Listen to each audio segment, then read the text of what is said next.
moderator. Baik, alhamdulillahirabbil alamin. Assalamualaikum warahmatullahi wabarakatuh. Alhamdulillahirabbil alamin. Wa bihi nasta'inu ala umuri dunya waddin wa ala alihi wasyrafil anbiya'i sayyidina Muhammadin wa ala alihi washabihi ajmain. Rabbi sholli sadri wa yassir li amri wa hlul lisani yafqahu qawli. Selamat pagi, salam sejahtera buat kita semua. Yang terhormat, terima kasih atas kehadiran.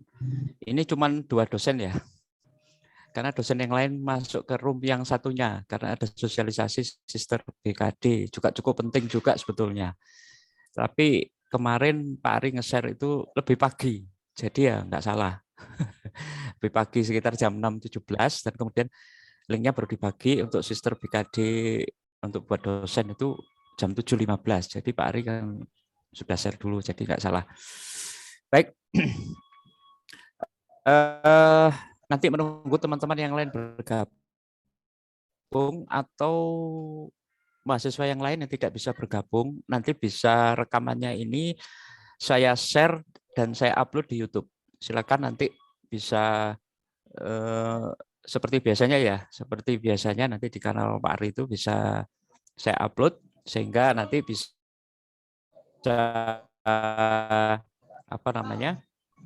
bisa paham. Dan saya baru bertemu melalui online ya, bertemu melalui online yang sebentar lagi kita akan bertemu luring ya. Ya, jadi begitu banyak pertanyaan-pertanyaan dan begitu banyak hal-hal yang belum jelas mengenai permasalahan pengelolaan prodi sosiologi. Kebetulan saat ini saya tiba giliran begitu ya, tiba giliran untuk menjadi korprodi, dan salam kenal buat semuanya. Terima kasih buat saya ucapkan buat koordinasi dan komunikasi HMP ya, yang sudah mempersiapkan mengelola acara ini menjadi cukup bagus ya. Moderatornya juga terima kasih. Mungkin nanti kalau nggak cukup yang belum bisa masuk, ini cukup banyak ya, saya masih ini ya enggak apa-apa lah.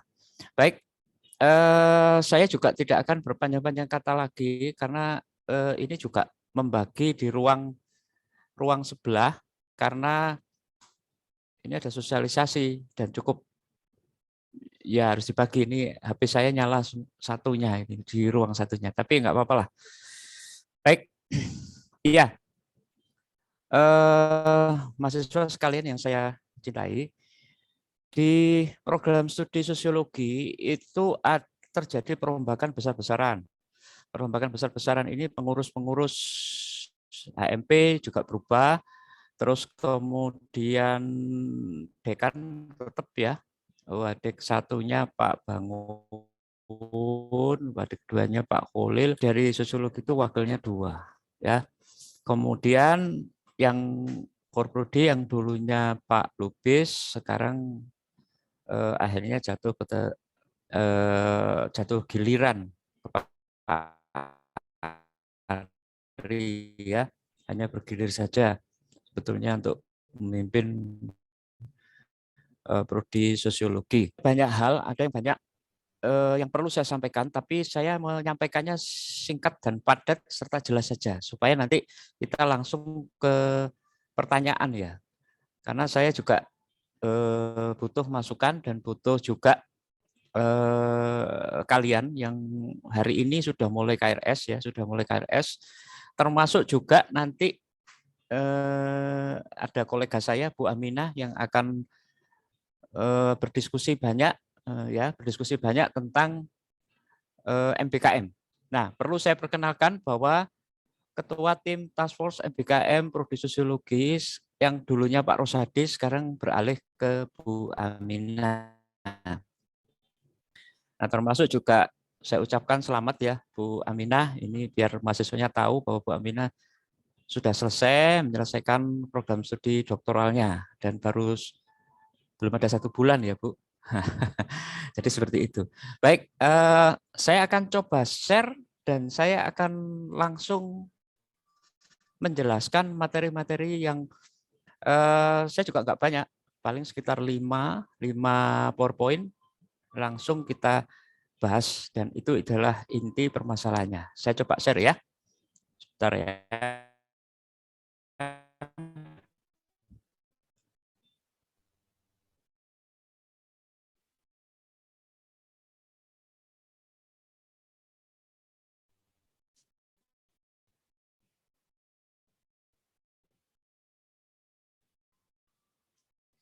Sudah keluar di layar kalian masing-masing?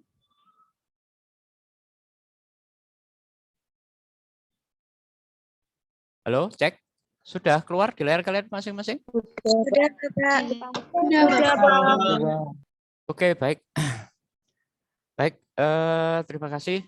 Jadi hari ini kita sosialisasi perkuliahan tatap muka dan program MBKM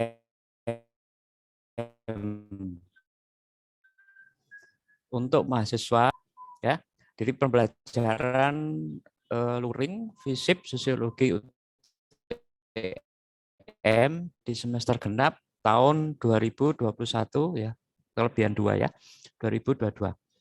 Baik, yang materi pertama itu saya sampaikan, yang kedua adalah Bu Amina, dan waktunya kita mulai tepat jam 10.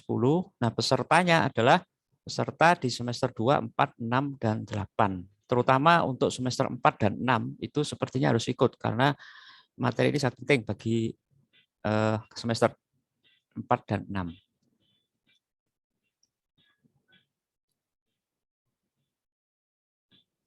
Nah, dasar hukum pelaksanaannya adalah peraturan rektor nomor 6 tahun 2022 ya, bahwa di pasal 2, 3, dan 4, apalagi pasal 2 itu menyebutkan bahwa pembelajaran semester genap itu dilakukan di luar jaringan atau luring ya. Luring itu luar jaringan. Dengan ketentuan sebagai berikut. A, mahasiswa diperbolehkan mengikuti pembelajaran secara luring adalah mahasiswa yang telah melakukan vaksinasi dosis pertama dan kedua, serta memiliki surat izin dari orang tua wali mahasiswa. Yang B, bagi mahasiswa yang tidak menikmati sebagaimana dimaksud, maka dapat mengikuti perkuliahan dalam jaringan daring. Agak loncat-loncat ya. Terus kemudian pasal 3, melakukan pendataan dan ini tugas ya, tugas fakultas melakukan pendataan dan pengumpulan bukti vaksinasi dan surat izin orang tua dan wali mahasiswa. Pasal 4, fakultas melakukan pengaturan kelas dan jadwal perkuliahan serta praktikum sesuai protokol kesehatan. Jadi dari yang saya share ini artinya perkuliahan semester genap nanti masih tetap menggunakan luring ya. Terutama semester 2, 4, 6.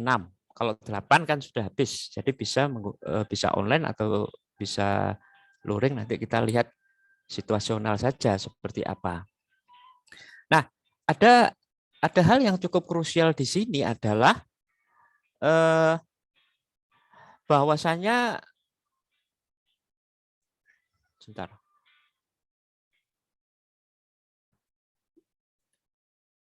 Mahasiswa harus sudah vaksin. Vaksinnya dosis pertama dan dosis kedua minimal. Jadi sebenarnya kemarin di kampus itu sedang hari Kamis, kalau nggak salah hari Kamis ya. Kamis itu pelaksanaan vaksin booster ya, vaksin booster bagi dosen dan seluruh karyawan mahasiswa. Mungkin mahasiswa yang ada dan bisa ikut yang malah tepat ya. Jadi seperti itu.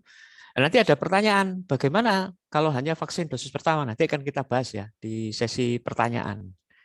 Terus yang selanjutnya adalah mahasiswa yang selanjutnya harus memiliki surat izin dari orang tua. Nah ini, kalau memang orang tuanya tidak mengizinkan, ya akan kita rekap semuanya berapa jumlah mahasiswa yang tidak dapat izin dari orang tua dengan alasan apa, mungkin dari dokter dan lain-lain, maka akan kita lihat seberapa besar dan nanti akan kita coba. Kalau memang nggak bisa ya kita akan buatkan kelas daring. Nah ini memang cukup merepotkan, tetapi ya mau gimana lagi, kita harus melayani hal tersebut. Jika tidak dapat izin, maka ya seperti tadi ada kelas daring yang khusus ya. Ya nanti akan kita inikan. Nah terus beberapa waktu lalu kalau nggak salah fakultas sudah meminta melalui Google Form ya, itu mengumpulkan bukti vaksinasi dan surat izin dari orang tua atau wali serta mahasiswa. Baik itu vaksin dosis pertama saja atau sudah vaksin dosis kedua juga. Nah, kemudian kegiatan lain seperti perkuliahan, praktikum dan lain-lain itu tetap mematuhi protokol kesehatan. Ya, jadi seperti itu. Oke, saya lanjutkan. Baik. Nah, ini yang perlu kalian camkan di sini dan kalian perhatikan di sini. Dan teknis pelaksanaan itu acuannya adalah sesuai dengan mitigasi risiko. Ya, ada mitigasi risiko di sana. Jadi sosialisasi yang kemarin kami juga dibekali tentang mitigasi risiko yang harus dilihat sebagaimana risiko terkecil yang ada. Di mana acuan kegiatannya asumsinya satu kelas itu 40 orang dengan bangku yang berjarak 1 meter. Ya, mudah-mudahan bisa ada dan insya Allah ada ya, sudah disiapkan semua dan kita sudah siap, sudah prepare. Nah, ini yang menarik di sini. Jam pertemuan adalah normal ya. Di mana seperti yang sudah-sudah bahwa satu SKS adalah 50 menit, maka kalau 3 SKS adalah 150 menit. Nah, ini sekarang jam pertemuan berdasarkan mitigasi risiko. Nah, ini sudah berubah karena ada mitigasi risiko di tengah pandemi yang masih ada sekarang ya. Itu dari satu SKS yang 50 menit, maka satu SKS-nya menjadi 30 menit. Dengan konsekuensi bahwasanya ketika dosen mengajar itu membahas masalah-masalah yang cukup urgen, ya, cukup urgent, dan materi sudah diupload di GCR atau di media sosial yang lain seperti YouTube seperti biasanya ya Pak Arya. Terus kemudian Facebook atau Instagram atau apa, sehingga mahasiswa bisa belajar terlebih dahulu. Dan materi-materi seperti apa perkuliahan besok, minggu depan itu sudah ada semua di sana. Jadi yang kita bahas di kelas itu cukup efisien, jadi 30 menit. Berarti kalau 3 SKS menjadi 90 menit. Ya. Nah, dari total yang 150 menit menjadi yang 3 SKS 150 menit menjadi 3 SKS 90 menit, maka akan ada kelebihan 20 menit. Nah, 20 menit ini akan dikalikan 3 SKS, jadi ada kelebihan 60 menit. Nah, 60 menit ini kemana? Jangan khawatir. Sisa 60 menit itu kita pakai untuk penugasan tutorial. Ya, penugasan tutorial. Nah, jadi 60 menit dari sisa 150 menit yang pada saat mitigasi risiko itu kita pakai acuan 90 menit, maka yang 60 menit kita pakai untuk penugasan tutorial, tugas-tugas ya, praktikum atau apa, dan lain-lain. Nah, ini yang agak berbeda, mitigasi risikonya di mana? Saat dosen sudah selesai dengan 90 menit perkuliahan tuntas ya, pada saat sekarang nanti semester genap, maka kalian langsung diperkenankan meninggalkan ruang dan ruangan dikosongkan dulu 10 menit. Protokolnya seperti itu. Jadi tidak boleh langsung masuk. Jadi 10 menit kalian selesai, nanti ada petugas itu. Di fakultas itu ada 10 menit Jadi keluar diingatkan, Pak sudah selesai waktunya, maka 10 menit harus kosong kelasnya. Nah, dosen dan mahasiswa juga harus keluar, menghirup udara segar begitu. Nah, baru setelah 10 menit, kalau memang terus ganti, atau mungkin mata kuliahnya Pak Ari yang terus, ataupun tidak terus ganti dosen yang lain, maka harus kosong dulu 10 menit. Setelah itu baru bisa. Ya. Nah, selanjutnya adalah beberapa perubahan-perubahan. Jadi tadi itu tentang mitigasi risiko. Nah, slide yang ketiga adalah slide yang menjelaskan tentang perubahan-perubahan mata kuliah yang dimanfaatkan karena ada perubahan-perubahan yang cukup signifikan karena semester 5 harus habis ya, wajib. Maka perubahan-perubahan kurikulumnya itu dimanfaatkan. Nah, risikonya ada mata kuliah yang dipindah dari semester 4 yang dulu semester 6 menjadi semester 4, 4 dirubah menjadi semester 6. Nah, nanti akan kita diskusikan ini. Nah, tetap kita akan melayani, prodi akan melayani dari mahasiswa yang memilih jalur reguler ya atau jalur yang magang MBKM, silakan. Ya, sepertinya tidak ada perubahan seperti semester lalu. Ya, nanti akan dijelaskan untuk materi yang MBKM oleh Bu Aminah. Nah, kita lihat sebelah kanan, konsekuensinya adalah perubahan mata kuliah yang di-merger atau dirubah. Ya. Baik itu semester 4 dan semester 6. Titik krusialnya di semester 4 dan 6. Ya. Jadi ada beberapa mata kuliah nanti yang kalian belum mengambil di semester lalu, di semester 4, ya semester 4, tapi sekarang Anda posisi di semester 6. Maka kalian harus ngambil di semester 4. Nah, nanti akan kita bukakan kelas. Jadi kelasnya nanti paralel 8. Ya, cukup banyak. Jadi tidak hanya mahasiswanya, dosennya juga lumayan itu. Ya. Jadi seperti itu. Nah, mata kuliah yang terdata di sini adalah sosiologi postmodern, sosiologi konflik, sosiologi komunikasi, dan IMPS. Nah, itu adalah mata kuliah yang ada di semester 6, tiba-tiba turun ke semester 4. Ya, enggak apa-apa, ya kita kuliah saja. Bagi yang belum ngambil, yang sudah ngambil ya sudah, enggak ada masalah begitu ya. Kemudian yang kedua, ada perubahan mata kuliah yang harus menyediakan kelas. Yang dulunya, ini mata kuliah pilihan ya, yang dulunya enggak ada, tapi barangkali ada yang ngambil, maka akan kami sediakan juga kelas yang hanya satu kelas gitu ya. Barangkali belum ada yang mengambil pilihan sosiologi kependudukan dan sosiologi lingkungan, maka akan ada. Nah, ini juga terdeteksi juga masalah mata kuliah yang sifatnya mata kuliah seminar. Nah, ini ya beruntunglah kalian di semester ini karena kalian bukan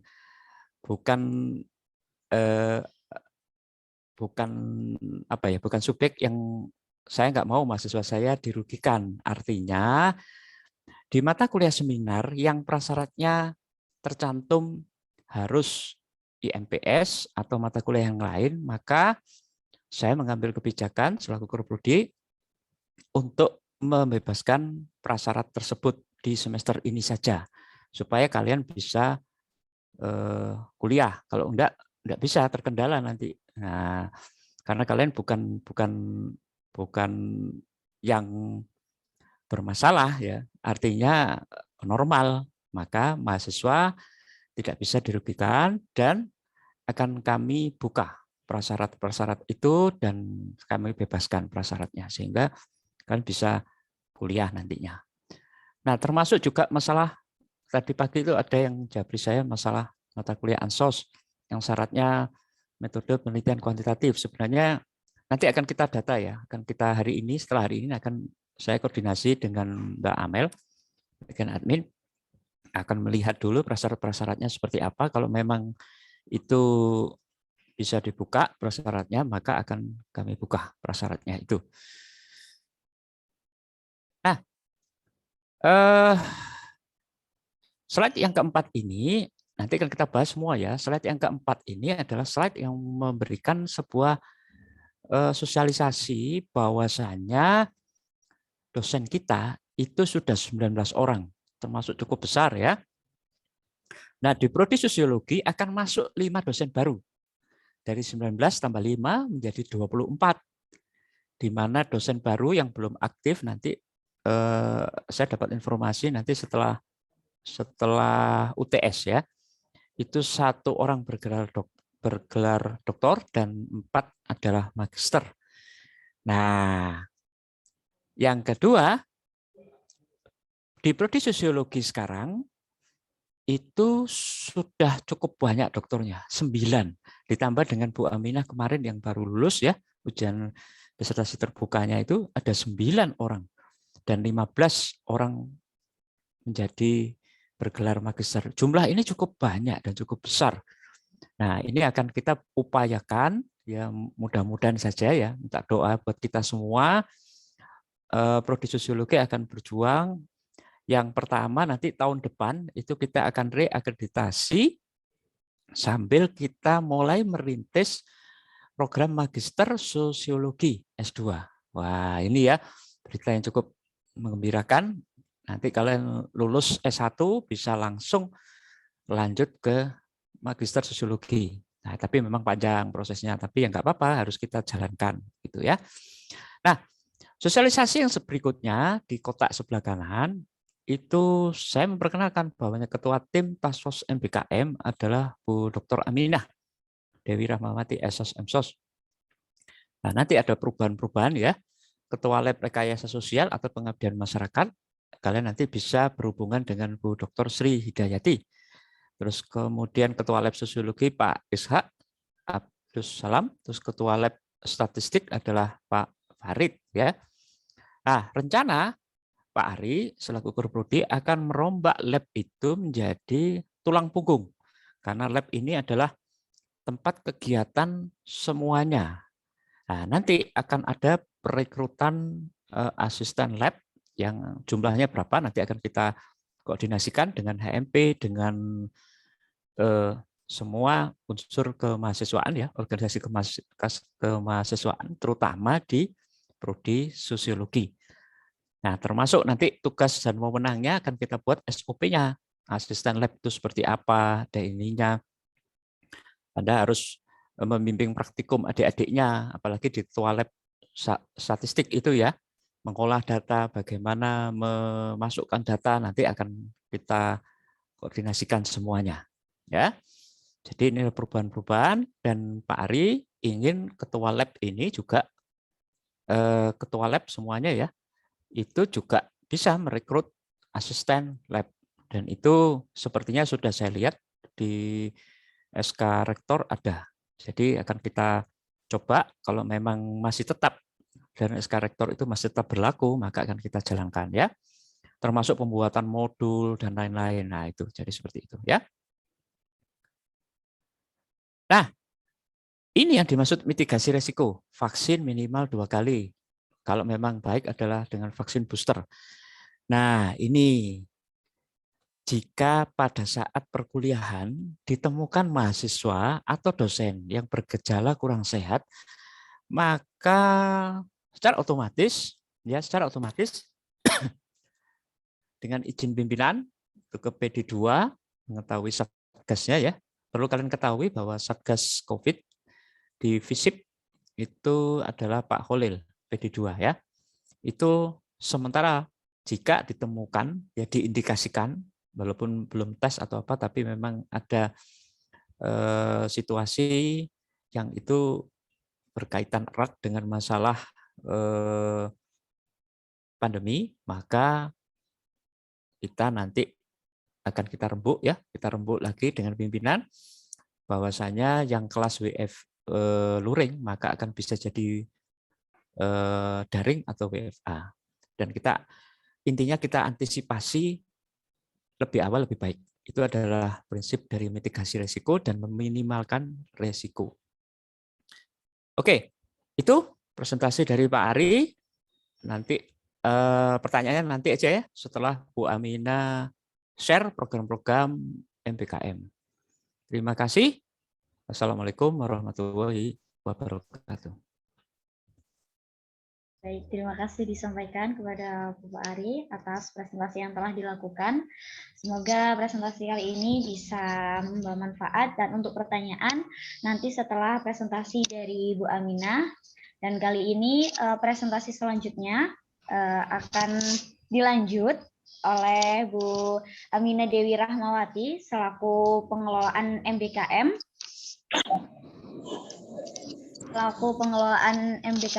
Kepada Ibu Aminah Dewi Rahmawati dipersilakan. Terima kasih. Terima kasih. Assalamualaikum warahmatullahi wabarakatuh. Waalaikumsalam warahmatullahi wabarakatuh. Alhamdulillah teman-teman, di pagi hari ini kita bisa bertemu di ruang Zoom ini gitu ya. Semoga teman-teman sehat dan semangat sehat gitu ya. Di suasana yang memang berdasarkan data-data yang kemudian dikeluarkan oleh pemerintah, Omikron juga sudah mulai naik gitu ya. Nah, tugas kita hanya bagaimana kemudian kita menjaga gitu ya kesehatan kita, dan kemudian kita juga tetap semangat untuk sehat dan kemudian semangat untuk melaksanakan aktivitas-aktivitas kita gitu ya. Baik, teman-teman, berdasarkan pada tanggung jawab saya sebagai tim Task Force MBKM, saya hanya akan memberikan sosialisasi sedikit tentang bagaimana hal-hal yang berkaitan dengan teknis MBKM gitu ya.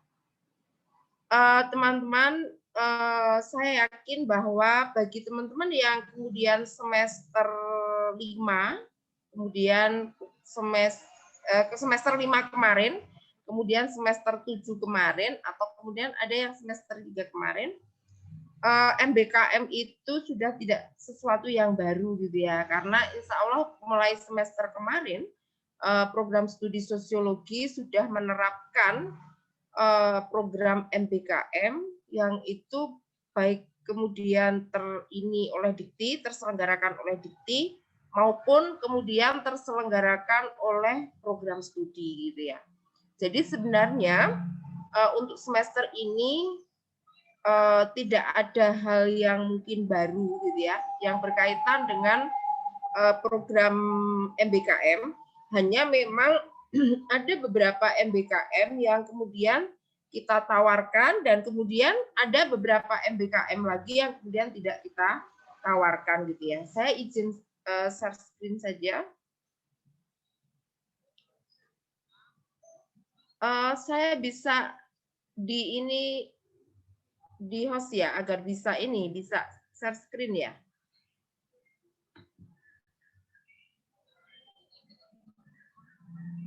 Terima kasih.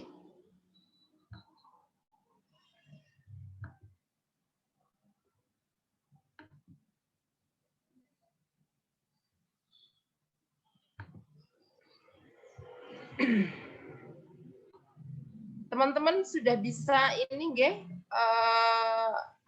share screen saya sudah bisa dinikmati? Sudah, Bu. Sudah, Bu.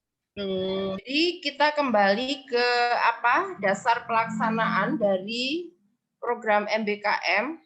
Ini pada dasarnya kita kembali pada tujuan dari program pendidikan kita sebagai wujud dari upaya membentuk manusia yang beriman dan bertakwa kepada Tuhan Yang Maha Esa, berakhlak mulia, sehat, berilmu, cakap, kreatif, mandiri gitu ya, terampil, kompeten, dan menjadi warga negara yang demokratis, bertanggung jawab, dan berbudaya untuk kepentingan bangsa.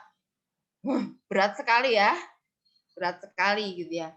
Nah, dalam upaya menciptakan itu, kemudian ada inovasi-inovasi yang berkaitan dengan pendidikan yang dilakukan oleh Kemendikbud gitu ya, Nadiem Makarim, berkaitan dengan proses pendidikan di luar kampus gitu ya. Jadi bahwa pendidikan itu tidak hanya dilaksanakan di kampus, tapi juga bisa dinikmati oleh mahasiswa di luar kampus dalam rangka mencapai kemerdekaan gitu ya, merdeka belajar gitu ya, merdeka belajar bagi mahasiswa.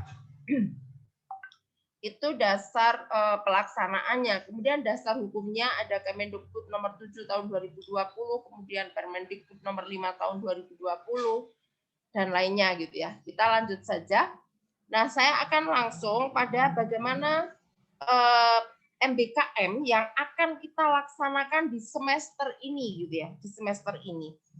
Bahwa MBKM semester genap 2001-2022. Nah, yang dimaksud MBKM yang akan saya jelaskan ini adalah MBKM yang ditawarkan oleh program studi sosiologi gitu ya. Jadi bagi teman-teman yang sudah mengikuti MBKM yang kemudian diselenggarakan oleh Dikti, saya hanya mengharap dan kemudian bisa dilaksanakan oleh mahasiswa yang sudah kemudian mengikuti program MBKM Dikti di semester ini, silahkan kemudian mengisi link gitu ya.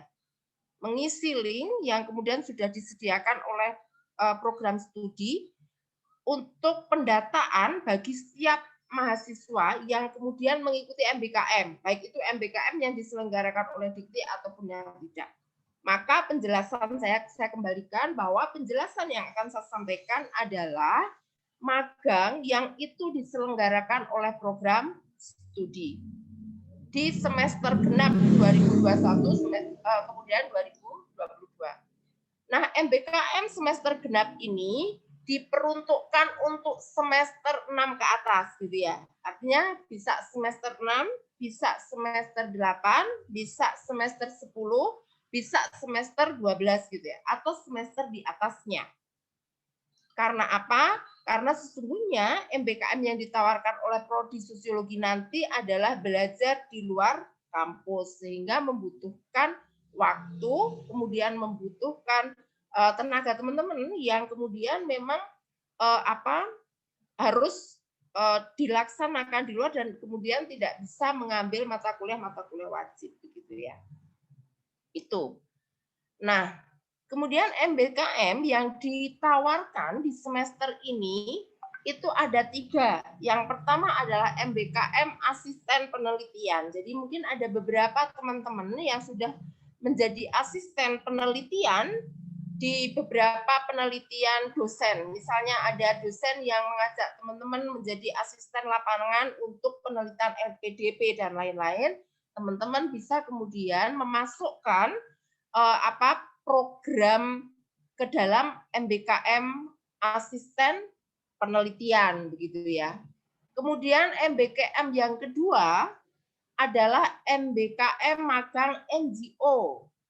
Nah, sekali lagi bahwa MBKM yang kemudian dilakukan oleh teman-teman ini MBKM dengan lembaga yang memang kemudian sudah memiliki MOA atau kemudian memiliki kerjasama dengan program studi. Jadi nanti pelaksanaannya ada koordinasi langsung dengan program studi gitu ya, seperti itu. Kemudian yang ketiga adalah MBKM magang mengajar gitu ya. Jadi nanti teman-teman akan selama beberapa bulan mengajar di sebuah institusi sekolah yang itu di situ ada mata kuliah yang memang berkaitan dengan sosiologi begitu ya. Jadi ada 3 MBKM yang kita tawarkan di semester ini, yaitu MBKM asisten penelitian, MBKM magang NGO, dan MBKM magang mengajar. Nah, ini alur mengikuti MBKM yang harus diikuti oleh teman-teman. Saya yakin kalau yang pernah mengikuti di semester 5 gitu ya, karena di semester 5 saya juga sebagai pembimbing MBKM kewirausahaan, dan insya Allah kemudian teman-teman sudah lancar untuk mengikuti proses atau alur mengikuti program MBKM. Jadi silahkan teman-teman mendaftar dulu melalui link yang sudah disediakan prodi. Insya Allah link sudah di-share kemana-mana dan kemudian mungkin bisa menghubungi komting masing-masing gitu ya untuk mengetahui link yang kemudian bisa teman-teman melakukan pendaftaran di situ. Kemudian yang kedua yang harus dilakukan teman-teman adalah melakukan KRS. Nah, KRS ini dilakukan sesuai dengan mata kuliah yang ditawarkan di semester 6 gitu ya. Nah, kalau bagi yang sudah membuka siakat, insya Allah sudah tahu ya mata kuliah apa saja yang kemudian ditawarkan di semester 6. Kemudian selanjutnya gitu ya, bagi teman-teman yang kemudian mengikuti program MBKM, memprogram MBKM, admin program studi akan kemudian menginput gitu ya teman-teman di dalam program MBKM. Jadi teman-teman secara manual melakukan KRS sesuai dengan mata kuliah yang diprogramkan oleh program studi atau ditawarkan oleh program studi, nanti secara otomatis admin yang akan melakukan input berdasarkan pada program MBKM yang dilakukan oleh teman-teman gitu ya. Nah, sekali lagi dalam program begini ya teman-teman, saya ingin mengingatkan kembali bahwa sebenarnya yang namanya wali gitu ya, dosen wali ini memegang peran yang luar biasa teman-teman. Jadi tidak hanya sebagai tempat teman-teman untuk mendapatkan istilahnya tanda tangan atau kemudian mendapatkan persetujuan KRS saja, KHS saja gitu, KRS saja ya KRS. Tetapi yang terpenting adalah dosen wali ini sebagai tempat bagi teman-teman untuk melakukan konsultasi, untuk melakukan perencanaan bagi pembelajaran atau program belajar yang akan dilakukan oleh teman-teman gitu ya. Jadi jangan sungkan bagi teman-teman untuk melakukan koordinasi, melakukan konsultasi, kemudian melakukan perencanaan bersama-sama berkaitan dengan kuliah teman-teman semua gitu ya. Jadi manfaatkan peran dosen wali. Nah, dalam hal MBKM ini peran dosen wali itu sangat luar biasa gitu ya. Karena dosen wali ini yang akan dijadikan oleh teman-teman sebagai partner untuk melakukan konsultasi dan perencanaan berkaitan dengan pelaksanaan magang yang akan dipilih oleh teman-teman gitu ya. Jadi silakan konsultasikan segala hal yang kemudian berkaitan dengan MBKM. Insya Allah beberapa semester kemarin gitu ya, ada perwalian yang saya gitu ya yang mengikuti MBKM namanya Mbak Balkis gitu ya, MBKM yang dilaksanakan oleh Dikti. Alhamdulillah kalau menurut saya yang kemudian saya rasakan bahwa konsultasi itu dilakukan secara rutin dan kemudian proses pelaksanaan MBKM juga bisa berjalan dengan lancar gitu ya.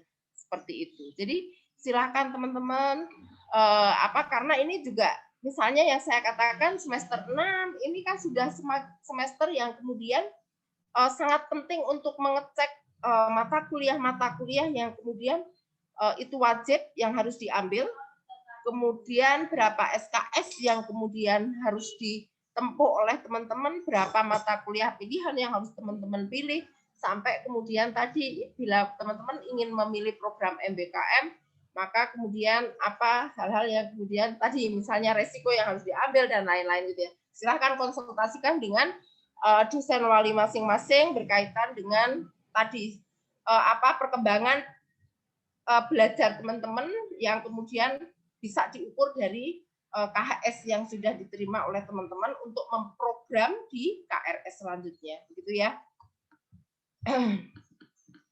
Nah, berdasarkan pada ini gitu ya, berdasarkan pada mata kuliah di semester 6, karena semester 8 kalau saya lihat hanya tinggal skripsi gitu ya yang kemudian ditawarkan. Maka yang saya sampaikan di semester 6 itu ada beberapa mata kuliah yang kemudian ditawarkan. Yang pertama adalah sosiologi kependudukan, kemudian sosiologi korupsi, sosiologi keluarga, dimensi sosial teknologi. Ini insya Allah semuanya sifatnya pilihan gitu ya, mata kuliah pilihan. Modal sosial dan masyarakat madani, kemudian seminar itu wajib 3 SKS, kemudian KKN wajib 3 SKS. Berarti teman-teman punya berapa itu? Ada sosiologi kependudukan, sosiologi korupsi, sosiologi keluarga, dan kemudian dimensi sosial teknologi, modal sosial dan masyarakat madani, seminar dan KKN. Kalau kemudian kita hitung berarti masih 18 SKS sisa teman-teman. Kalau kemudian harus diambil seminar 3 SKS karena wajib, kemudian KKN 3 SKS karena wajib gitu ya. Baik teman-teman, itu yang bisa saya sampaikan sekilas tentang MBKM, karena insya Allah bagi kita semua sudah melaksanakan itu di semester 5 kemarin, sehingga kemudian bagi kita semua tinggal istilahnya mengulang gitu ya, mengulang program ini, dan kemudian bagaimana teman-teman menentukan pilihan apakah kemudian mau mengikuti program MBKM ini atau kemudian memilih untuk melakukan perkuliahan secara reguler. Terima kasih teman-teman atas perhatiannya. Sekian dan wassalamualaikum warahmatullahi wabarakatuh. Waalaikumsalam warahmatullahi wabarakatuh. Terima kasih disampaikan kepada Ibu Aminah atas presentasi yang telah disampaikan kepada kami semuanya. Semoga presentasi ini tadi bermanfaat bagi kita semua. Untuk sesi berikutnya yaitu sesi tanya jawab. Pertama kita akan memulai pertanyaan dari Pak Ari terlebih dahulu. Kita akan membuka 2 pertanyaan terlebih dahulu. Jika waktunya mencukupi, kita akan menambah pertanyaan, dan jika tidak, maka 2 pertanyaan tadi yang kita ajukan. Baik, terima kasih. Untuk pertanyaannya kita menggunakan fitur raise hand ya. Silakan kepada yang ingin bertanya untuk mengaktifkan raise hand dan akan saya pilih nanti.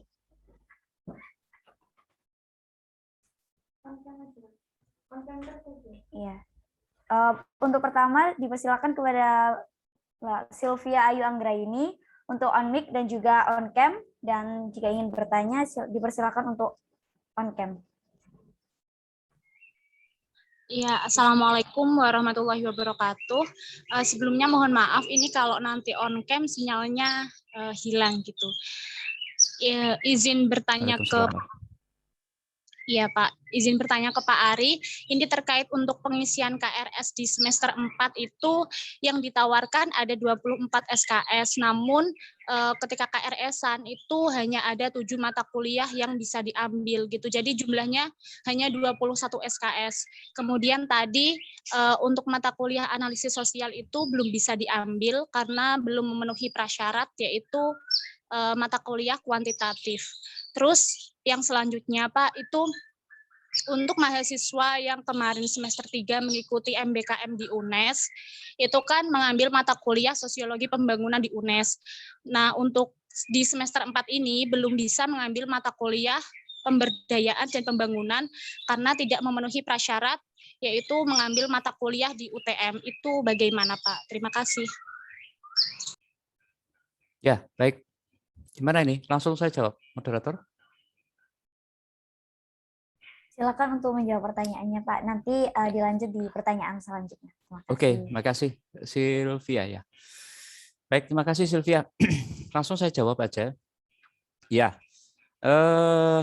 mata kuliah analisis sosial itu nanti akan saya buka prasyaratnya supaya tidak ada prasyarat metode penelitian kuantitatif dan beberapa mata kuliah lain seperti seminar ya. Nanti akan saya buka juga prasyaratnya. Artinya dibuka prasyaratnya itu tidak perlu memakai prasyarat. Jadi langsung bisa kalian ambil.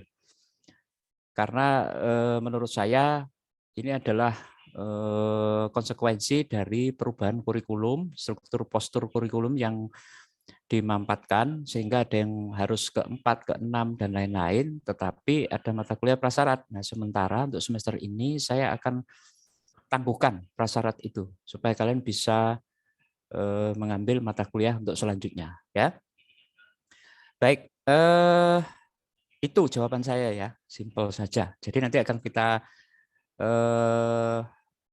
mungkin hari ini ya, agak siang atau sore, karena nanti bagian admin itu masih sibuk untuk melayani. Nanti mungkin sore atau apa, nanti kita cek aja. Itu. Nah, mengenai mata kuliah yang sudah ditempuh di UNES, itu saya ingin tahu KRS-nya dan hasil yang didapat dari UNES, ya kan? Nah, nanti kan kita juga lihat konversi-konversi apa yang ada di UNES itu, mata kuliah yang diajarkan apa. Nah, nanti tolong hubungi dosen penasihat akademik masing-masing atau dosen wali ya.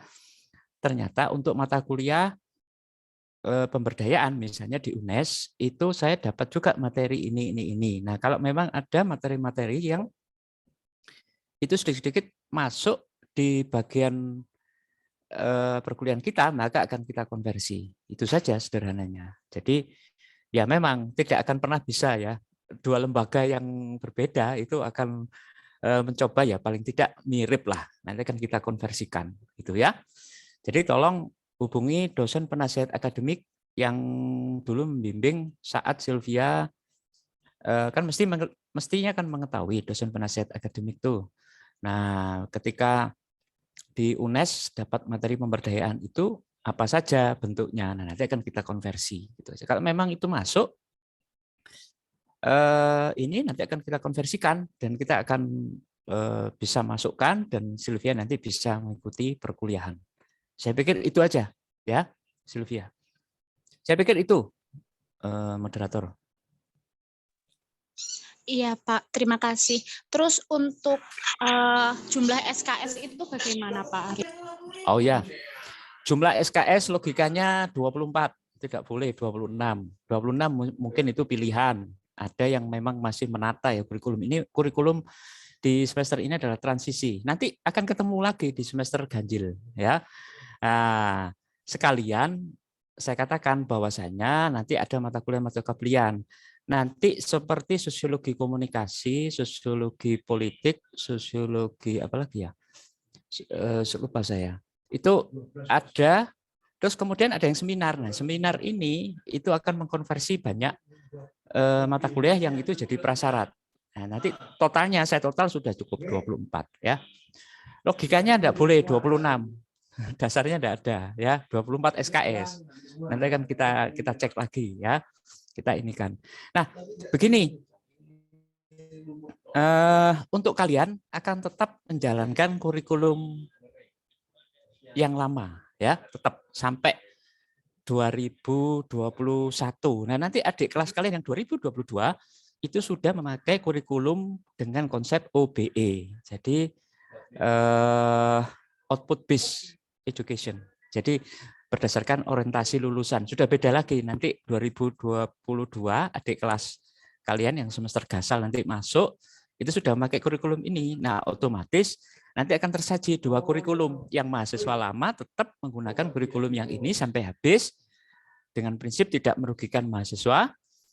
Ada jalur reguler, ada jalur MBKM. MBKM tadi sudah dijelaskan Bu Aminah ya. Terus kemudian ada yang namanya kurikulum OBE khusus untuk adik kelas kalian yang 2022 nanti mau masuk. Jadi jangan khawatir, kita akan coba konversi terus dan kita akan menemui hal-hal seperti ini terus ya sampai habis ininya ya angkatannya baru selesai. Ya nggak apa-apa, itu memang sebuah konsekuensi. Saya pikir itu Sylvia nanti bisa konsultasi, bisa ini mau Pak Ari juga boleh, mau ke dosen dosen penasihat akademik juga silakan, mereka juga sudah tahu, sudah dapat sosialisasi di dosen, di forum dosen. Saya pikir itu. Saya kembalikan ke moderator. Ya, terima kasih Pak Ari. Ya, sama-sama. Terima kasih kepada Mbak Sylvia yang telah memberikan pertanyaan dan semoga dipahami kepada teman-teman semuanya yang mungkin pertanyaannya sama dan ditanyakan oleh Mbak Sylvia. Untuk selanjutnya silakan untuk yang ingin bertanya, silakan untuk angkat tangan dan ini ada dari Rika. Silakan kepada Mbak Rika untuk on mic dan juga on cam dan memberi pertanyaan kepada Bapak Ari. Terima kasih. Ya, sama-sama. Maaf sebelumnya tidak bisa on-cam dikarenakan jaringan tidak mendukung. Mohon maaf izin bertanya. Kalau vaksin hanya 1 kali, sedangkan orangnya itu lagi sakit dan tidak memungkinkan vaksin kedua di waktu yang dekat. Jadi, apakah tidak apa-apa mengisi 1 link vaksin saja? Baik, terima kasih.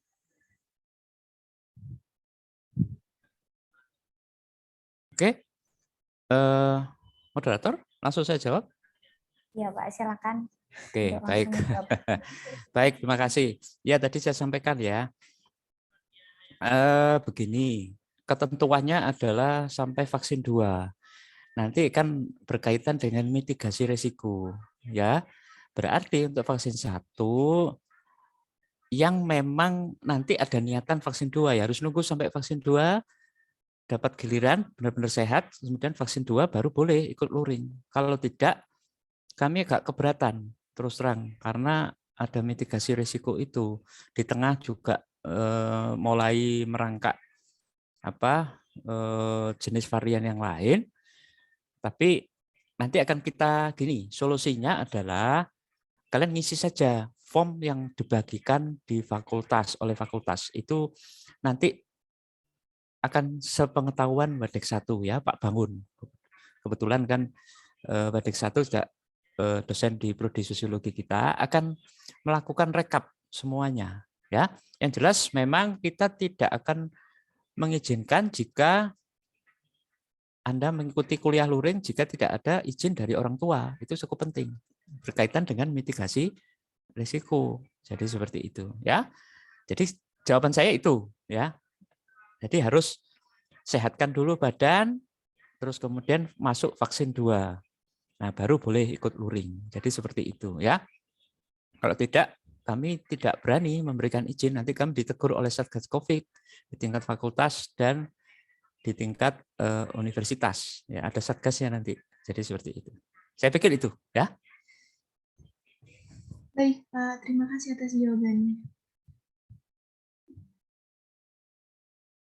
Ya, sama-sama.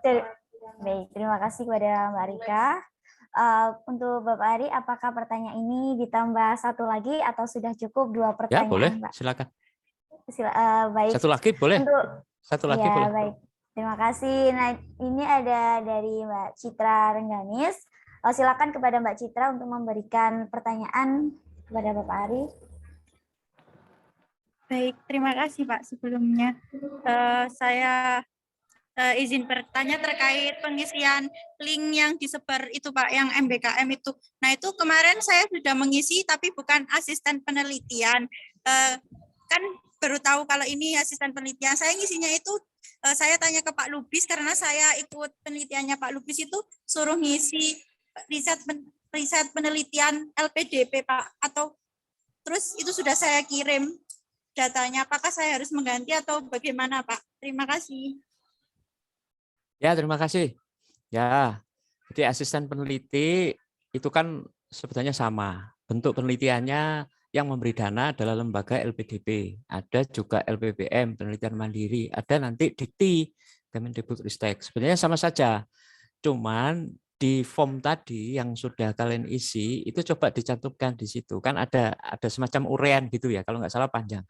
Ya, penelitian dosen siapa Pak Lubis, ini LPDP. Jadi sudah jelas nanti ya. Sebenarnya sama saja ya, sama saja. Asisten lapangan dalam bentuk penelitian apapun yang itu dikelola dan diinikan oleh tiga kementerian ya. Ada BRIN juga soalnya. BRIN, LPDP, Departemen Keuangan, LPDP itu ya. Terus kemudian Kemendikbudristek dan kampus kita. Jadi cukup banyak itu nanti ya. Mahasiswa nanti akan banyak berlomba-lomba cari jadi asisten lapangan. Banyak itu nanti ya. Belum dirilis. Ini masih proses pengajuan dan lain-lain. Saya pikir itu, Citra, nggak ada masalah ya. Pak Lubis juga sudah kontak dengan saya juga. Oke. Tidak perlu dibenahi lagi ya Pak? Nggak usah.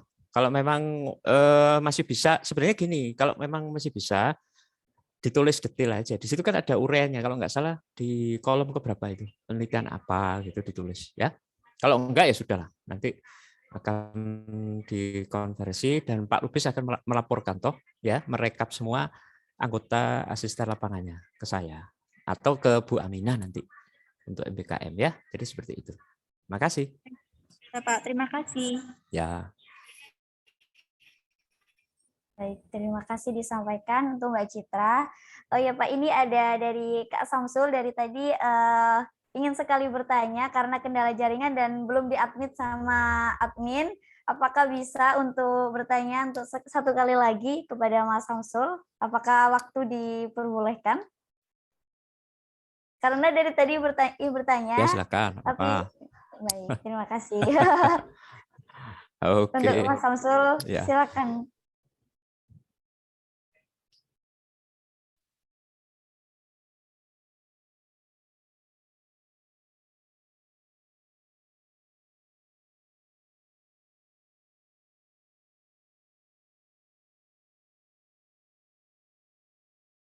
Halo, apakah suara saya terdengar? Iya Mas, terdengar. Terdengar, Mas.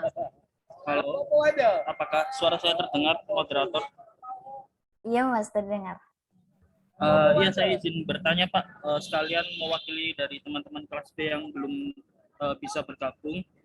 Jadi ada beberapa pertanyaan terkait perkuliahan luring. Itu apakah dari mahasiswa semester 6 ini wajib semuanya luring atau seperti apa, Pak? Terutama kan di semester 6 ini ada mata kuliah KKN.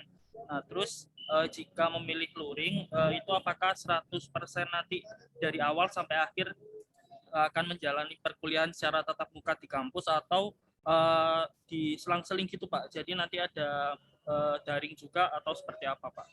Terus untuk pertanyaan kedua mungkin dari teman-teman yang ikut MBKM kemarin yang pertukaran mahasiswa itu kan dapat jatah UKT dari LPDP, Pak. Namun sampai sekarang kan belum cair dari pihak LPDP. Nah, yang saya tanyakan terkait hal tersebut kan kita belum bisa KRS-an. Nah, ini takutnya dari teman-teman juga kehabisan kelas, Pak, yang semester 6 sama semester 4 yang kemarin ikut program pertukaran, Pak. Terima kasih.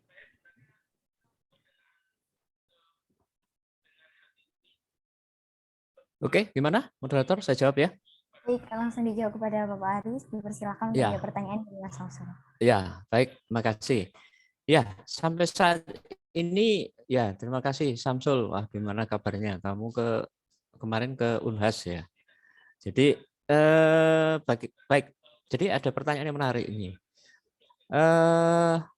Untuk semester 6 kita total full masuk luring ya. Nah, saya selaku pengelola Kurprodi dengan beberapa dosen, kolega dosen yang lain itu masih belum dapat informasi lanjutan apa daring atau luring atau dua-duanya atau hybrid atau apa belum. Tetapi yang saya pegang adalah pengumuman yang terakhir bahwasanya SK keputusan rektor itu masih luring. Jadi belum ada informasi, belum ada informasi lanjutan lain bahwa harus seperti apa. Nah, untuk luring kita menyediakan satu kelas 40. Nah, berkaitan dengan mitigasi risiko, barangkali tadi kelupaan ataupun belum masuk karena kendala jaringan, bahwasanya pertemuan SKS-nya itu totalnya 150 menit, sama untuk 3 SKS. Tetapi berkaitan dengan pandemi dan luring serta mitigasi risiko, maka pertemuannya untuk satu SKS diturunkan menjadi 30 menit. Jadi kalau 3 SKS berarti 90 menit. Nah, ada sisa 60 menit ya. Sisa 60 menit yang dibagi 3 adalah 20 menitan. Itu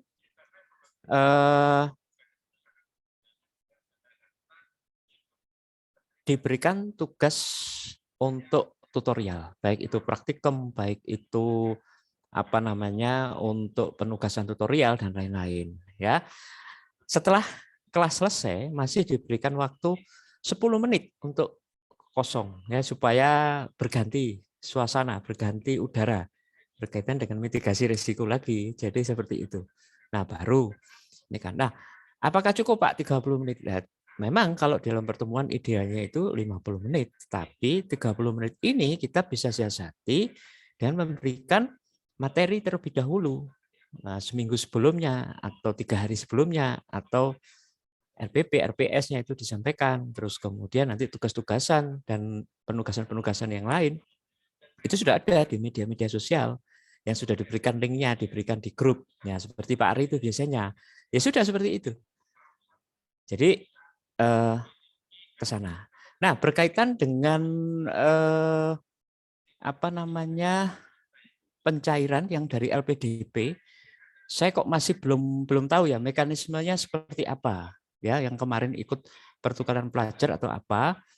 Kalau memang itu terkait dengan pencairan yang sifatnya adalah harus memberikan laporan keuangan, maka kalian bisa langsung menghubungi Bu Nini ya, perwakilan ya melalui WA.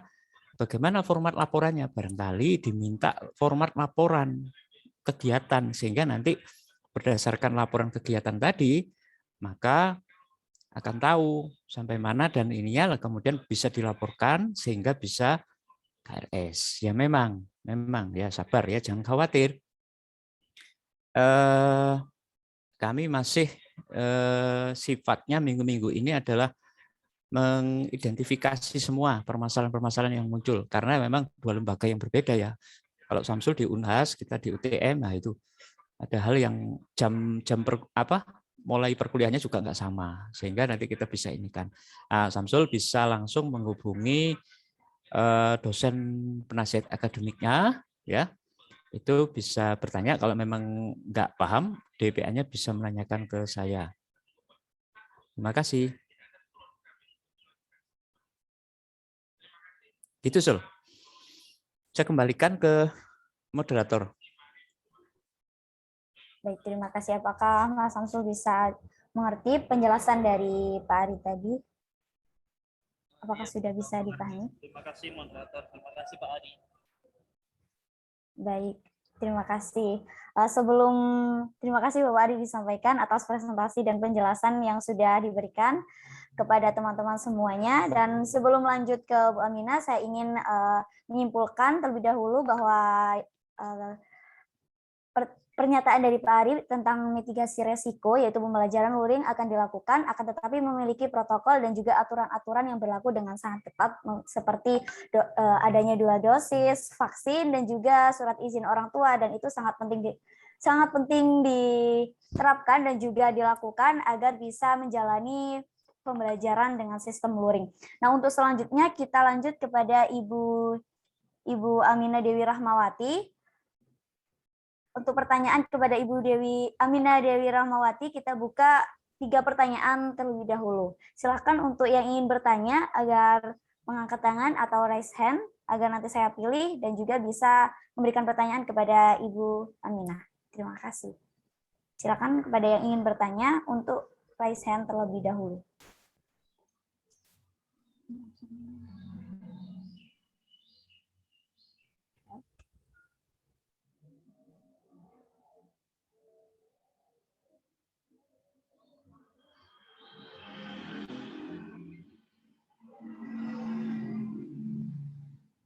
Sekali lagi kepada teman-teman yang ingin bertanya, dipersilahkan untuk raise hand.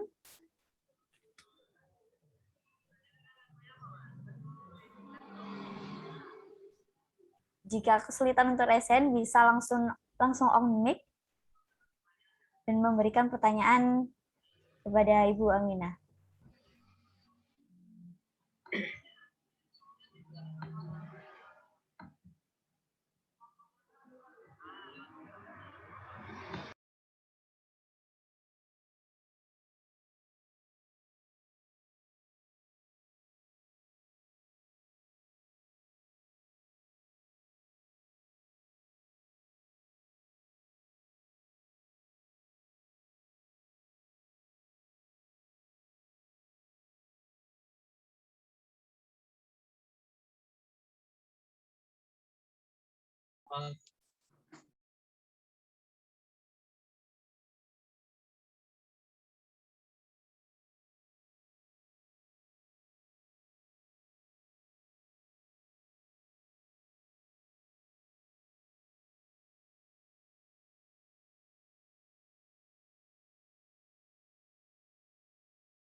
Baik, sepertinya ada yang bertanya dari Mbak Sinta Yunabella. Silahkan kepada Mbak Sinta untuk on-mic terlebih dahulu. Jika memungkinkan untuk on-cam, dipersilahkan untuk on-cam.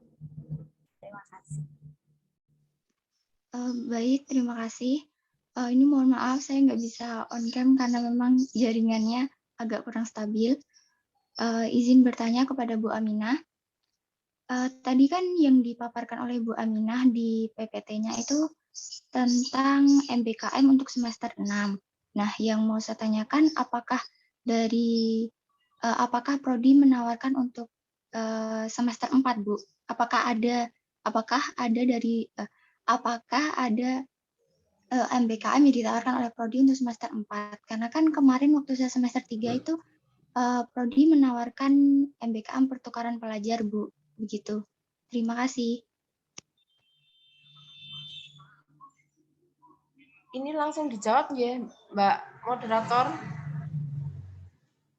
Iya, Ibu, dipersilakan untuk menjawab pertanyaan dari Mbak Sinta Yunabella. Terima kasih. Terima kasih. Mbak Sinta, terima kasih atas pertanyaannya. Jadi yang saya sampaikan tadi itu MBKM yang kemudian kita tawarkan di semester ini gitu ya. Jadi ada 3 MBKM itu. Yang pertama MBKM asisten lapangan penelitian, kemudian yang kedua MBKM magang NGO, dan kemudian yang ketiga MBKM magang mengajar. Nah, saya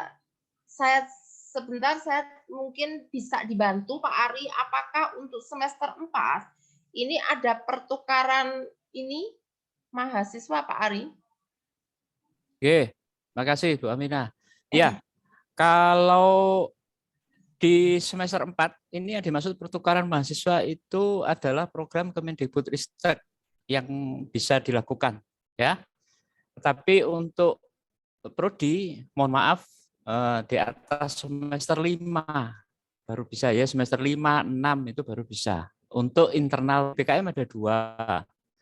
MBKM yang dilaksanakan melalui Kemendikbudristek itu boleh, silakan ikuti ya. Infonya saya juga nggak dapat juga, nggak terlacak gitu karena begitu banyaknya program MBKM ya.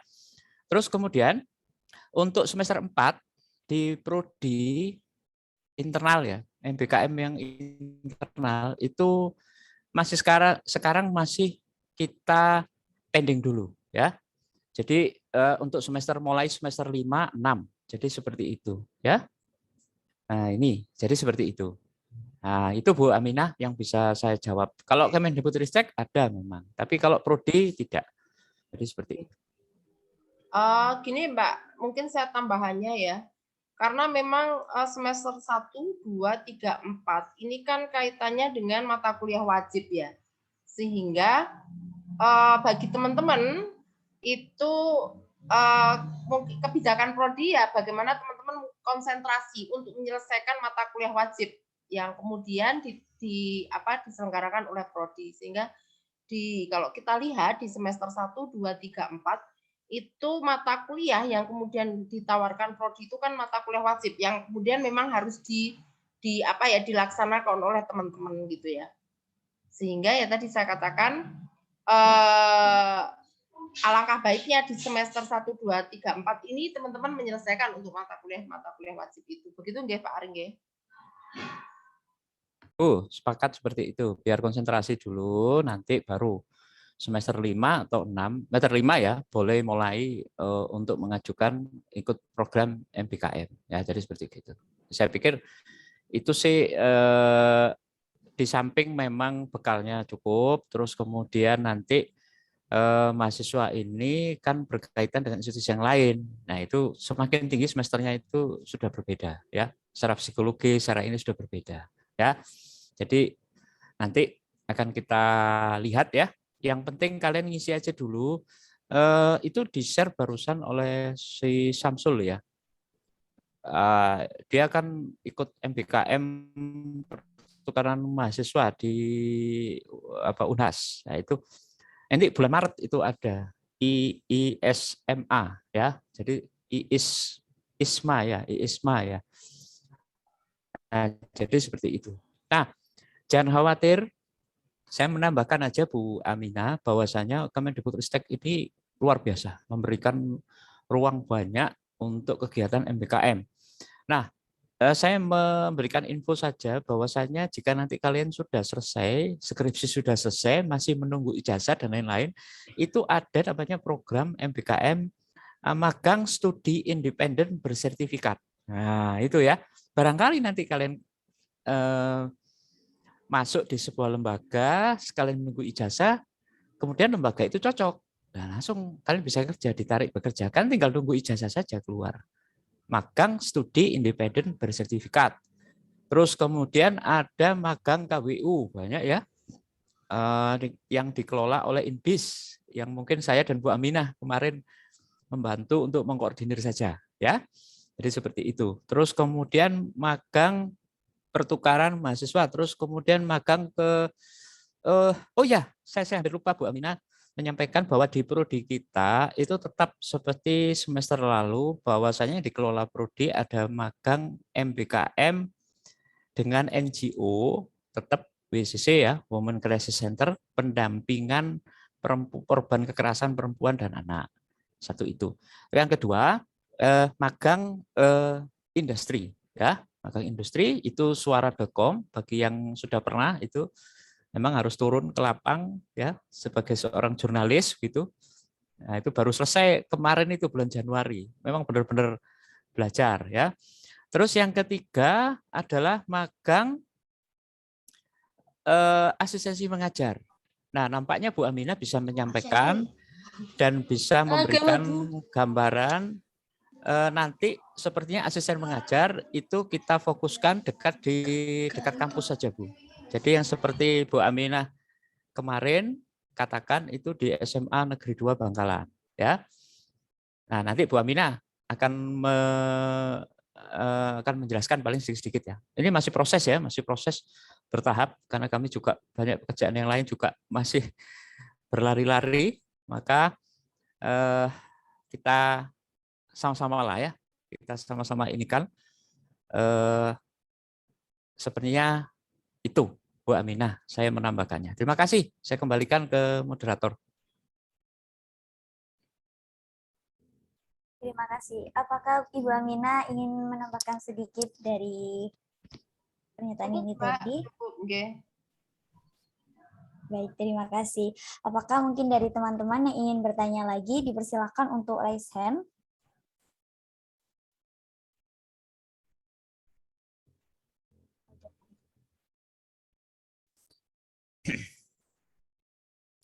Ya, mohon maaf ya bagi teman-teman yang belum bisa masuk dan join.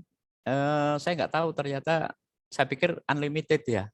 Apa sekitar 200 atau 500, ternyata nggak banyak. Ya nggak apa-apa lah, nanti akan kita ini kan, mungkin bisa Japri, bisa ini, ya kami tetap berupaya memberikan informasi ya.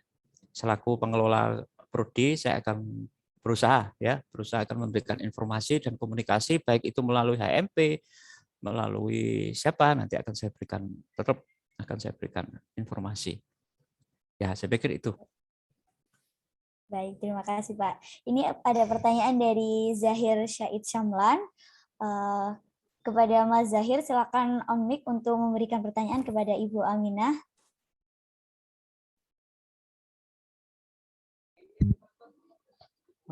Baik ya, Assalamualaikum warahmatullahi wabarakatuh. Terima kasih atas waktunya. Yang mau saya tanyakan itu untuk kami yang masih semester 2 ini kan itu belum paham lah mengenai MBKM itu seperti apa. Jadi gambaran dari MBKM itu apa hanya pertukaran satu prodinya atau untuk satu semesternya gitu, Pak? Atau Bu Aminah, mungkin itu saja yang saya tanyakan. Juga tadi di awal saya juga nggak kebagian bertanya yang ke Pak Ari mengenai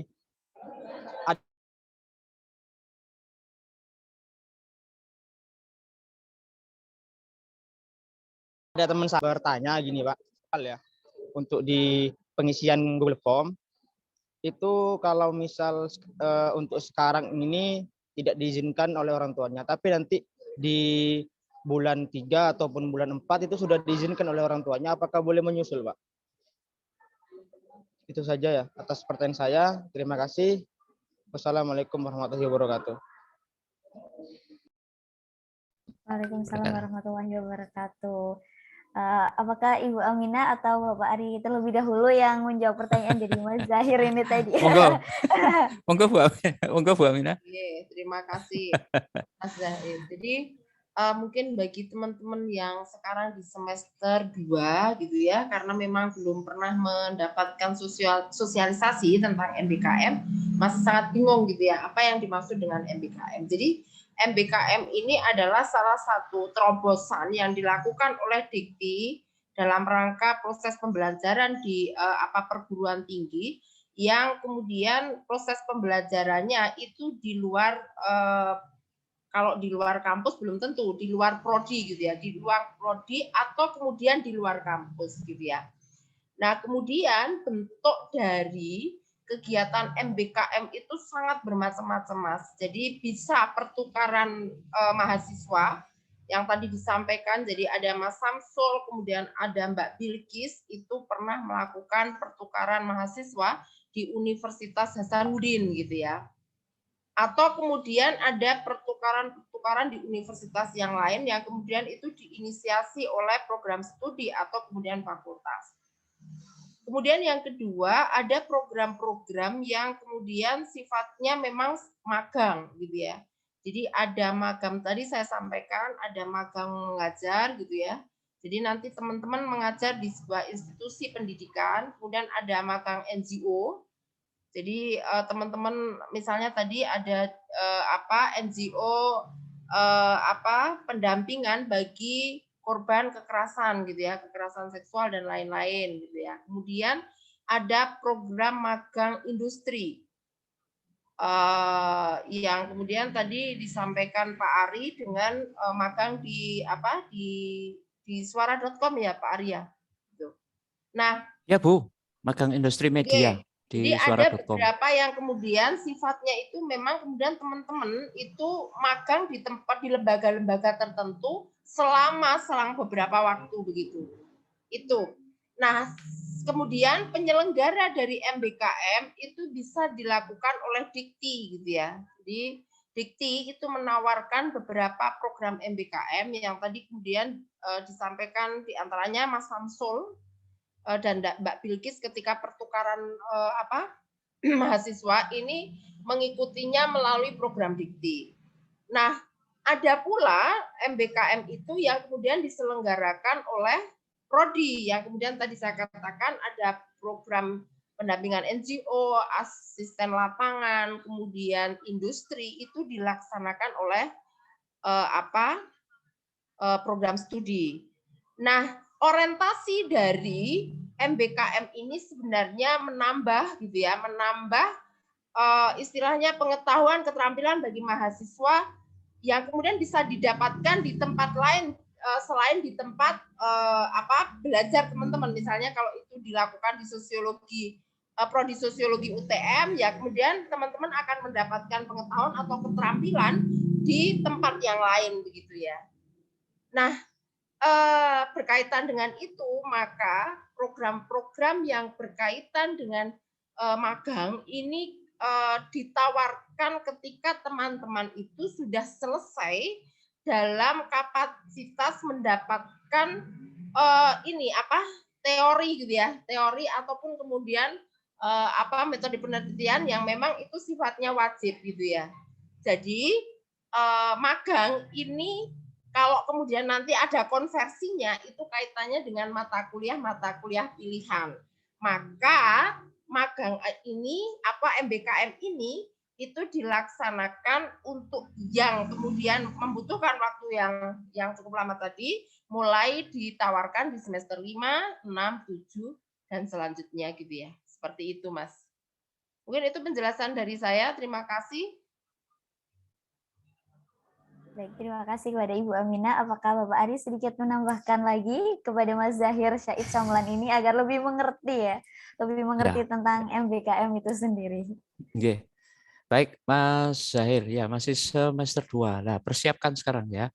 Nanti semester 2, 3, 4. Nah, sebenarnya semester 5 harusnya itu memang betul. Jadi semester 5, 6 itu sudah pas bekalnya dan bisa melaksanakan mengikuti program MBKM sesuai dengan yang dikatakan Bu Aminah tadi.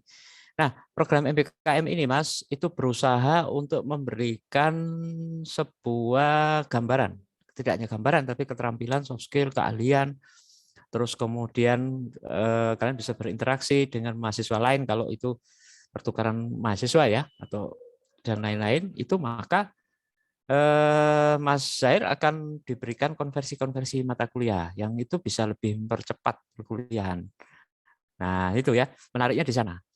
Nah, tetapi kami ada 2 program MBKM yang itu dikelola Kemendikbudristek. Nah, ada ininya pengumumannya dan lain-lain. Bisa tanya ke kelas nanti. Pengumumannya kapan? Nah, itu dikelola Kemendikbudristek. Nah, itu pertukaran-pertukaran. Nanti bisa tanya ya, pengalaman Mas Samsul itu ke Unhas, itu seperti apa? Nah, itu menarik itu ya. Terus ada yang teman ke UNES, ke UB, ke UM atau apalah, macam-macam. Itu cukup banyak ya.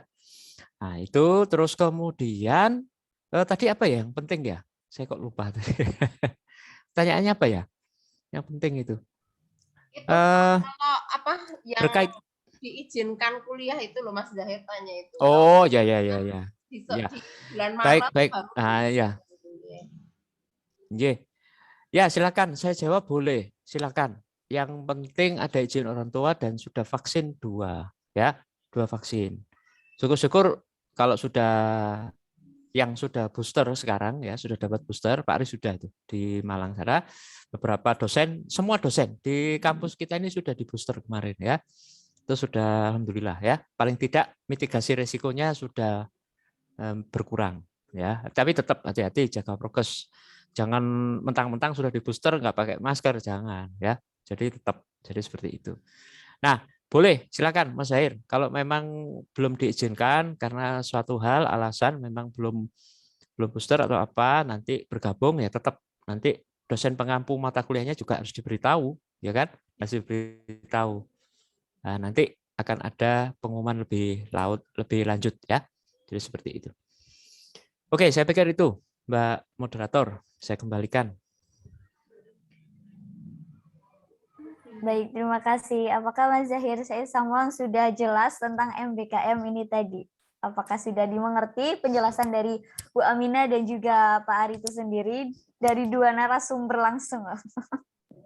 Ya, apakah udah sudah paham. dipahami? Untuk yang MBKM sudah paham, tapi ini mengenai yang pengisian Google Form, itu apakah nanti ada pengisian Google Form lagi di bulan Maret atau bulan April gitu, untuk teman-teman yang pengen ikut tapi baru diizinkan gitu oleh orang tuanya, bagaimana Pak? Mungkin ada informasi duluan gitu Pak. Terima kasih. Oh ya. Ya, saya pikir nanti ya ini masukan juga ya, bahan masukan dari pengelola. Nanti saya sampaikan ke rapat pimpinan. Barangkali nanti setelah UTS itu ikut ya. Tapi kalau saya pribadi selaku guru prodi itu saya akan memberikan keleluasaan dan kalian luring juga merupakan hak kalian juga. Silakan ikut. Kalau biasanya itu setelah UTS. Nah, ini juga masukan cukup bagus ya. Nanti setelah UTS akan diedarkan lagi Google Form ya. Siapa yang mau luring, siapa yang mau daring, nanti saya sampaikan ya ke Wadek 1 saya sampaikan. Ini sebuah terobosan yang menarik ya. Terima kasih, bagus masukannya Mas Zahir. Oke. Apakah sudah bisa dipahami dan bisa dimengerti Mas Zahir? Ya, sudah dipahami. Terima kasih Bu Aminah dan Pak Ari, juga Mbak Adel. Sama-sama Mas Zahir. Sama-sama. Baik, untuk pertanyaan yang terakhir, pertanyaan selanjutnya dari Mbak Nanda Amilus Soliha mungkin dari semester 6. Silahkan untuk Mbak Nanda Amilus Soliha untuk on mic.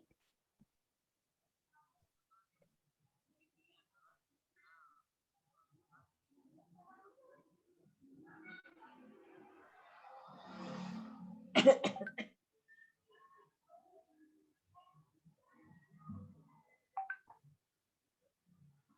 ulangi, untuk Mbak Nanda Amilus Soliha bisa diperkenankan untuk on mic jika ada pertanyaan yang ingin disampaikan kepada Ibu Aminah maupun Bapak Ari.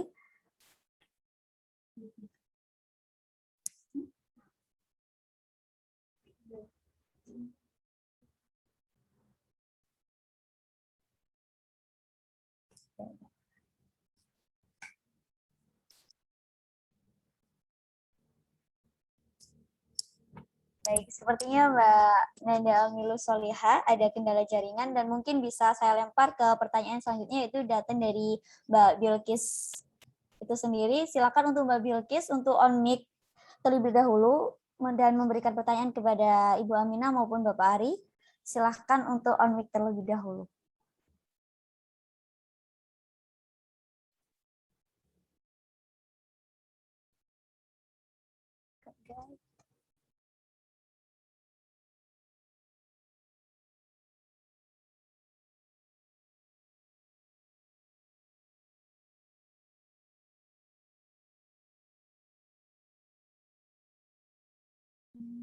Baik, saya ulangi lagi untuk Mbak Bilkis. Dipersilakan untuk memberikan pertanyaan kepada Bapak Ari ataupun Ibu Aminah.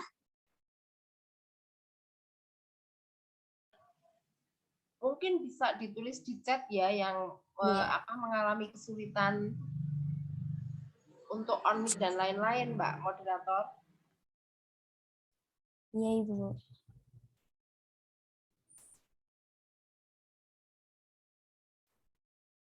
Jika tidak memungkinkan atau kendala jaringan ataupun hal yang lain bisa ditulis di chat atau kolom komentar.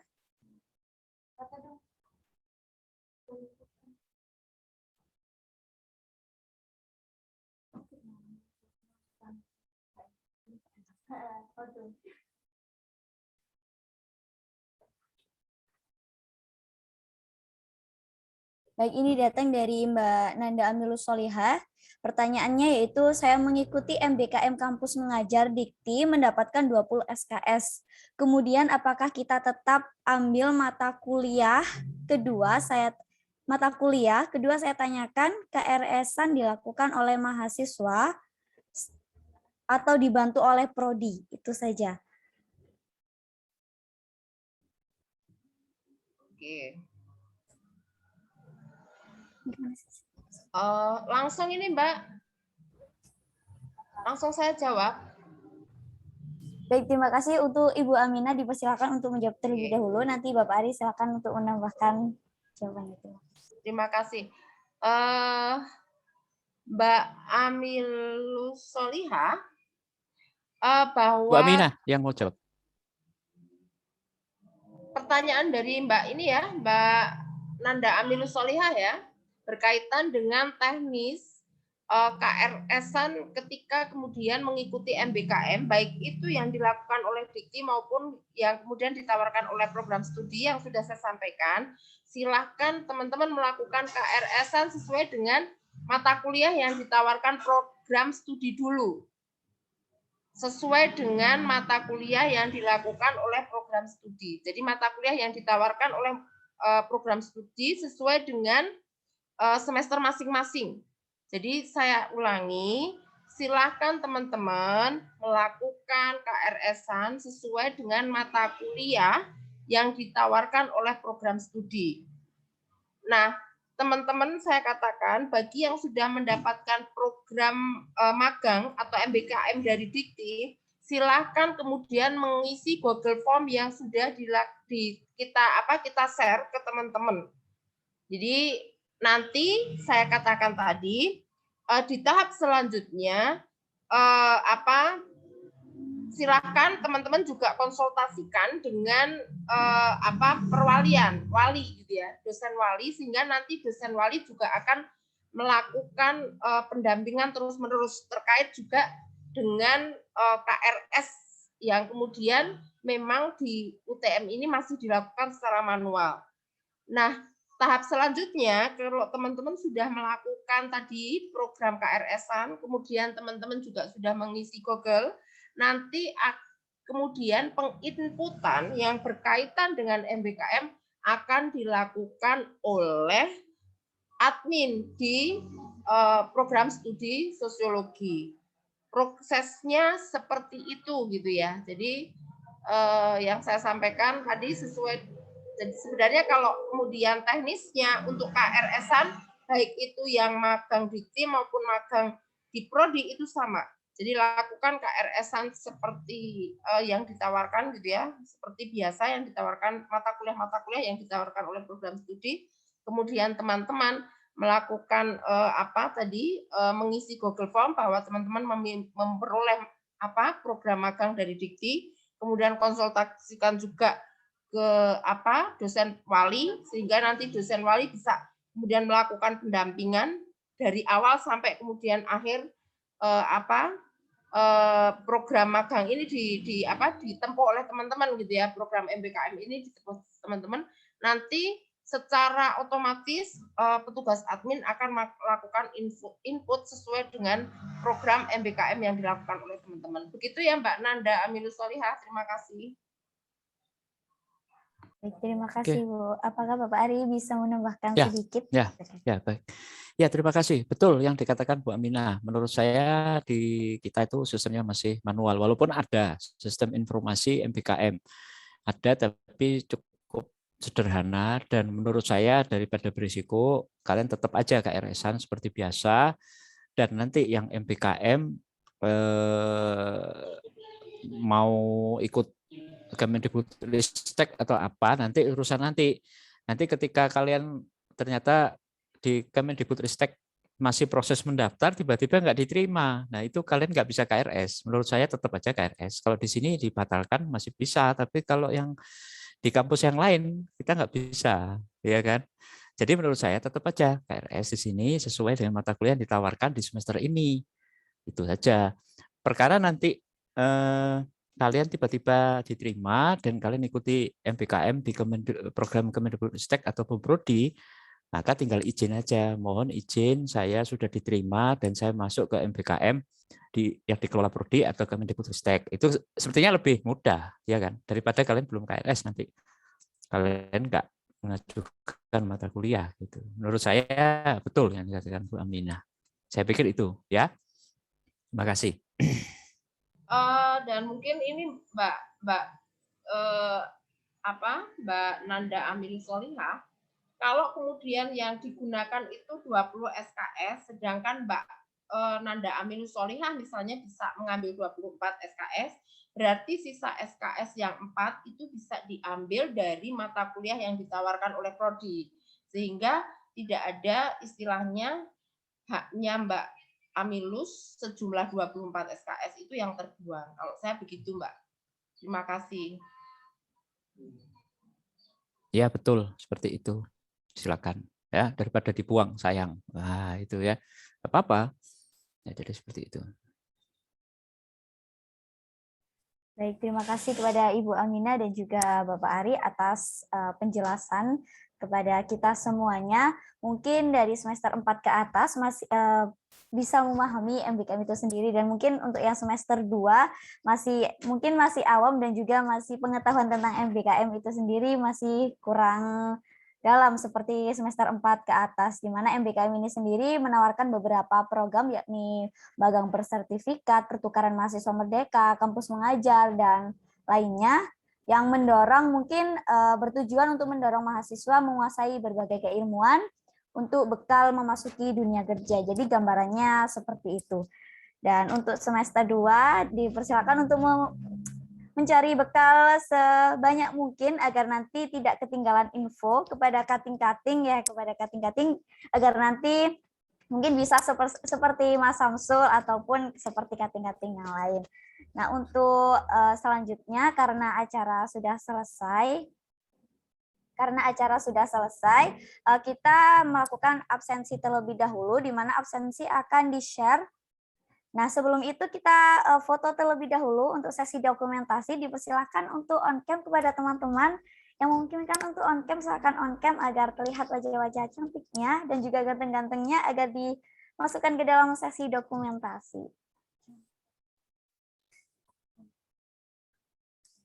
untuk teman-teman karena ini terbatas, sekali lagi karena ini Oh ya, Pak Ari minta terbatas. tolong ya, yang sudah pernah ikut MBKM. Ya silakan Pak terlebih dahulu. Ya, mohon maaf saya menyela. Saya mohon kakak tingkatnya, cuttingnya itu bisa memberikan informasi. Bikin aja sebuah grup ya, mereka kalian sendiri saja yang pernah di Unhas sebenarnya itu share pengalaman. Jadi supaya adik-adik kelasnya itu bisa paham ya. Jadi seperti itu. Jadi saling memberikan inilah. Jadi seperti itu. Itu saja ya. Oke, lanjut. Baik Pak, ini dari Mbak Bilkis. Karena Pak Ari saya mau tanya sebentar, boleh tidak Pak? Nah ini tadi sudah di itu ya Mbak ya, udah ditanyakan apakah tadi bertanya atau tidak karena Mbaknya mungkin hilang-hilang terus. Jadi pertanyaan tadi dilempar ke Mbak Nanda. Nah ini persetujuan dari Pak Ari sama Bu Aminah terlebih dahulu nih. Apakah boleh Mbak Bilkis atau Bu Aminah? Apakah boleh Mbak Bilkis ini bertanya sebentar? Apakah tidak mengganggu waktunya ataukah sudah selesai cukup sampai di sini saja? Oke, terakhir ya, terakhir. Oke, silakan. Terakhir terus. Oke, silakan Bilkis. Ya. Mumpung di sini ada Pak Ari juga ada Bu Amina, saya mau menanyakan soal SKPI. Halo. Kuliah yang lain. Untuk teman-teman yang ikut PMM kemarin kan bisa dikonversikan di mata kuliah mereka karena mungkin bisa dikonversikan karena saya sudah pas gitu ya Pak. Nah, saya mau menanyakan soal SKPI ini bentuknya nanti seperti apa ya Pak? Terus ketika sudah jadi nanti apakah saya bisa unduh di Siakat atau bagaimana? Lalu untuk penyetoran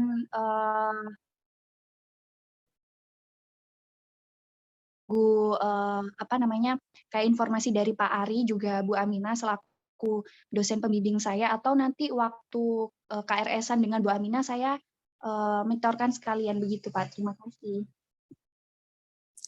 Oke, baik, terima kasih. Ya, ikut MBKM yang PMM dan kemudian SKPI. Oke, SKPI yang bisa mengeluarkan adalah setingkat institusi lembaga seperti LPPM, itu baru bisa. Terus kemudian kegiatan yang dibawa Warik 3 seperti inkubator bisnis, Inbis dan lain-lain itu baru bisa. Nah, prodi atau fakultas itu hanya memberikan hasil ya, memberikan hasil resum bahwa ini adalah ikut mahasiswa yang bentuknya PMM dan ini nanti dikirim ke sana. Nah, itu bentuknya ya. Jadi semacam satu lembar begitu. Surat keterangan pendamping ijazah SKPI itu. Jadi itu ada dan diketahui dan dikeluarkan oleh paling rendah serendah-rendahnya adalah setingkat LPPM. Ya, kalau fakultas dan prodi tidak bisa. Tapi hasil dari bentuk SKPI itu dari prodi memang. Dari prodi diberikan fakultas ke universitas. Apakah kegiatan ini di bawah Warik 1 atau Warik 3, nah itu nanti akan ada SKPI-nya. Jadi seperti itu. Ya, itu ada bentuknya selembar begitu. Ya. Oke, saya pikir jawaban itu. Mungkin Bu Aminah mau menambahkan? Monggo, Bu. Cukup Pak Ari? Cukup ya? Ini sudah terakhir betul ya ini ya? Baik Pak Ari, terima kasih. Terima kasih Bapak dan Bu Aminah. Karena mungkin kakak-kakak dan juga teman-teman masih ingin bertanyanya mungkin secara WA ataupun yang lainnya karena keterbatasan jam dan mungkin ada jam yang lain kepada Pak Ari ataupun Bu Aminah. Diingatkan kembali kepada teman-teman karena ini terbatas sehingga ini nanti rekornya di-upload di YouTube-nya Pak Ari. Mungkin nama YouTube-nya bisa saya share. Ya. Itu ruang daring ID ya Pak ya? Ya, ruang daring.id ya. Bu Aminah, saya minta tolong dijadikan host biar tersimpan di ini di alihkan dari Bu Aminah ke saya. Karena Bu Aminah saya.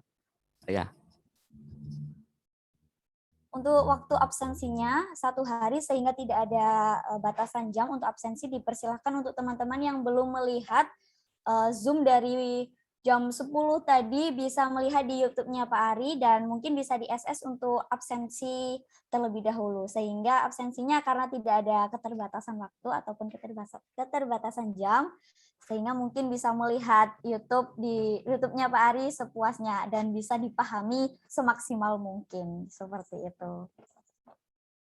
Jangan lupa di-subscribe ya teman-teman.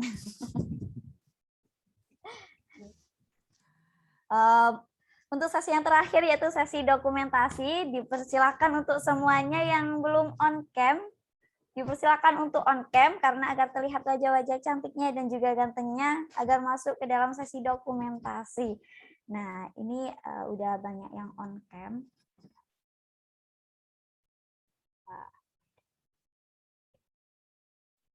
Untuk si yang bertugas, silakan untuk mengambil dokumentasi. Saya hitung dengan 1, 2, 3. Slide selanjutnya. 1, 2, 3. Slide selanjutnya. 1, 2, 3. Terima kasih kepada teman-teman sekalian dan tidak lupa saya ucapkan terima kasih kepada Ibu Aminah dan juga Bapak Ari yang telah menyempatkan untuk menjelaskan begitu banyak materi kepada kita semua dan bisa memberikan manfaat bagi kita semua. Terima kasih saya ucapkan dan tidak lupa juga terima kasih saya ucapkan kepada teman-teman sekalian yang menyempatkan waktunya untuk bergabung ke dalam ruang Zoom kali ini. Saya akhiri. Wassalamualaikum warahmatullahi wabarakatuh. Selamat siang dan selamat beraktivitas. Terima kasih Adelia. Terima kasih moderator. Luar biasa moderatornya. Sehat-sehat ya. Sehat-sehat ya. Sampai ketemu nanti. Terima kasih Bu Aminah. Thank you. Oke, saya izin live ya. Saya izin live. Iya, Pak. Iya, Pindah. terima kasih. Pindah room berikutnya. Iya, Pak. Terima kasih banyak, Pak. Terima kasih banyak, Ibu. Iya.